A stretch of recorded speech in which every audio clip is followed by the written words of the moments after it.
Was that Tony? I asked. I was starting to feel self-conscious. I'd only studied French and Latin. What? Oh, yeah, he's coming. You can wait over there, she said. I awkwardly strolled around the lobby, looking at a painting of Grandpa Crawford, who founded the funeral home decades earlier, and ushered his son into the family business. I would later learn this was the norm. Working in death isn't something most people choose.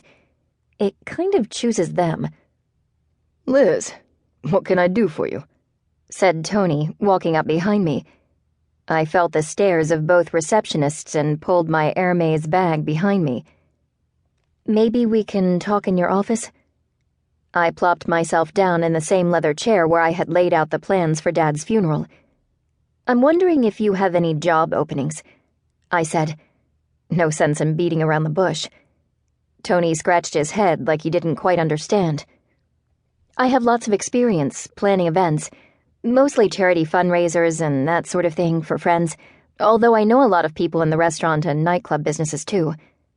I used those skills to help plan my father's funeral, so I'm thinking I could keep doing that? "You don't want to work here," he said, looking at his watch and letting out a sigh. "Why would a girl like you want to work at a funeral home?" I know your clientele, I said. I know them better than anyone here, I bet. Tony shuffled a stack of papers in front of him. Dead silence. "The only opening I have is for a secretary," he said.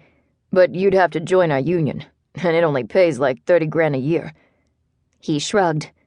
"That's it. I'm telling you, you don't want—" "I'll take it," I said, smiling. I wasn't sure why, but something about being back at Crawford felt right. Plus, I figured if I got bored, I could always quit and go intern or go back to event planning. Although the latter kind of made me want to vomit. It seemed like no matter what party I was asked to plan, the next question was always, "And can you get your famous friends to come?" This was like event planning, but I didn't have to make the guest list, and the guest of honor would never be a pain in the ass. A few minutes later, I was at the front desk filling out paperwork as quickly as possible, mostly union stuff and copies of my photo ID. Well, that was easy, I said to the receptionist, who looked barely awake. Looks like we'll be working together. I continued, convinced that she'd warm up to me, as people usually did. She must have had a rough morning. Shame, I thought. Uh-huh, she said, taking the paperwork from me and tossing it in a pile next to the phone.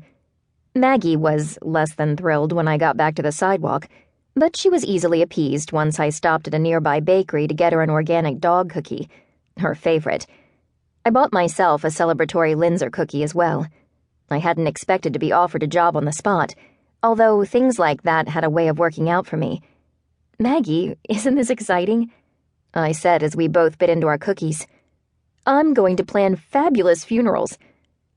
I invited Max and Gabby over for dinner that night to tell them the news. Max said I would last 2 weeks, tops. But to my surprise, he didn't try to talk me out of it.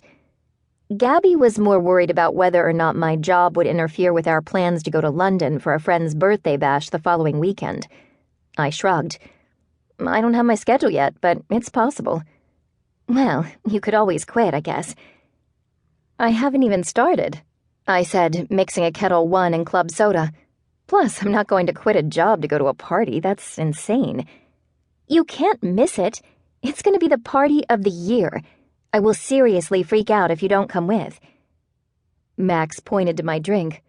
You better make that a double before you call Mom to tell her about your glamorous gig as a death secretary, he said.